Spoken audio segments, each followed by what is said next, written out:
Ambikavaram Krishna temple, the main deity is Navanitha Gopala Krishna. Sub-deities are Ganapati, Murugan and Mahalakshmi. This temple known history of more than 400 years, and this is the 4th or 5th known Kumbhabhishekam happening here.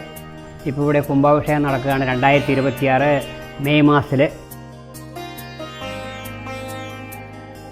ഈ അമ്പലത്തിലെ എല്ലാ പുനരുദ്ധാരണ കർമ്മങ്ങളും നടന്നുകൊണ്ടിരിക്കുകയാണ്.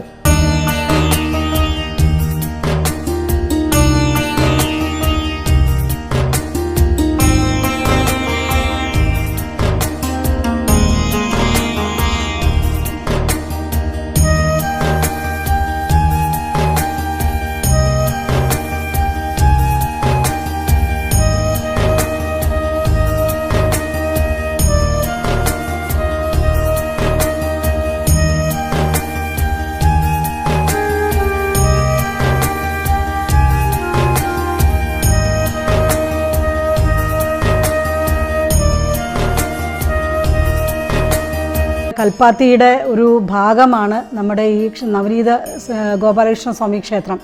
ഇവിടെ പ്രധാന പ്രതിഷ്ഠ ശ്രീ നവനീത കൃഷ്ണനാണ്, ഒരു ബാലകൃഷ്ണനാണ്. നമ്മുടെ ഗുരുവായൂർ അമ്പലത്തിലെ ഒരു ചിട്ടകളും ഗുരുവായൂർ ഏകാദശിയോടനുബന്ധിച്ച് ഇവിടെ തേരും അങ്ങനെയുള്ള ഒരുപാട് മഹോത്സവങ്ങളൊക്കെ വളരെ ഗംഭീരമായിട്ട് തന്നെ നടത്താറുണ്ട്. ഈ അംബികാപുരം, പാലക്കാട് ഈ കൽപ്പാത്തിക്ക് അടുത്തുള്ള അംബികാപുരം ഗ്രാമത്തിനെ ചുറ്റി 5 കോളനികളുണ്ട്. Venkateswara colony, Prashant Nagar, Sivananda colony, Avanjippadam, Ambikapuram. ഈ കോളനികളിൽ നിന്നുള്ള ഏകദേശം 350ഓളം വീടുകളിലെ ഭക്തജനങ്ങൾ എല്ലാവരും ഇതിൽ സന്നിഹിതരാകുന്നുണ്ട്. അകത്തേത്തറക്കാരുടേതായിട്ടുള്ള ഇളയച്ചനടം ക്ഷേത്രത്തിൻ്റെ ഒരു ഭാഗമാണ് ഈ അംബികാപുരം ശ്രീ നവനീത ഗോപാലകൃഷ്ണ സ്വാമി ക്ഷേത്രം. ഇവിടെ വൈകാനസ സമ്പ്രദായ പ്രകാരമുള്ള കാര്യങ്ങളാണ് നടത്തിക്കൊണ്ടിരിക്കുന്നത്. പ്രത്യേകിച്ചും ഇവിടെ മഹിളാ വിഭാഗം നന്നായി തന്നെ പ്രവർത്തിക്കുന്നുണ്ട്. എല്ലാവിധ പൂജകളും, അതായത് ഏകാദശി മുതലായ ഉത്സവങ്ങൾ, ഭജനകളും സംഗീതങ്ങളും ഒക്കെ സംഘടിപ്പിച്ചിട്ട് നടത്തി വരുന്നുണ്ട്. അംബികാപുരം എന്ന് പറയുന്നുണ്ട്, അംബികയുടെ ഒരു സാന്നിധ്യം, ദേവിയുടെ ഒരു സാന്നിധ്യം വേണമെന്ന് തോന്നിയിട്ടാണ് നമ്മുടെ ദേവപ്രശ്നത്തിലൂടെ നമ്മൾ മഹാലക്ഷ്മിയെ കൂടെ പ്രതിഷ്ഠിച്ചത്. പാലക്കാട് പെരുങ്കുളം ഗ്രാമം കഴിഞ്ഞാൽ പിന്നെ നമ്മുടെ ക്ഷേത്രത്തിലാണ് മഹാലക്ഷ്മി പ്രതിഷ്ഠയുള്ളത് എന്നുള്ളത് വലിയൊരു പ്രത്യേകത തന്നെയാണ്. ഗുരുവായൂർ ഏകാദശിയിലാണ്, കേരളത്തിൽ എവിടെയും തന്നെ ഇല്ല, ഇവിടെ മാത്രമേ മണിരഥം ഓടുന്നുള്ളൂ.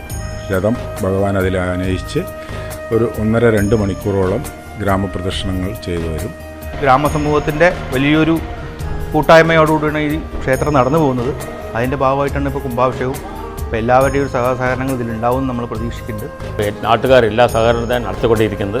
ഇനിയും പുരോഗതി ഉണ്ടാകട്ടെ എന്ന് പ്രാർത്ഥിക്കുന്നു. അമ്പലത്തിൽ പ്രബലമായിട്ടുള്ള ഭാഗവത യജ്ഞന്മാരാണ് അംബികാപുരം തട്ടകത്തിനുള്ളിൽ വരാറുള്ളത്.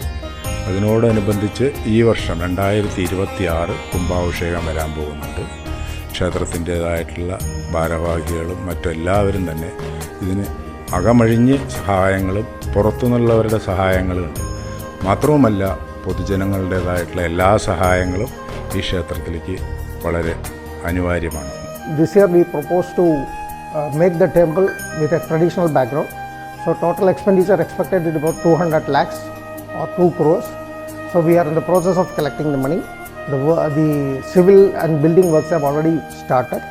The temple will be renovated to the old standards.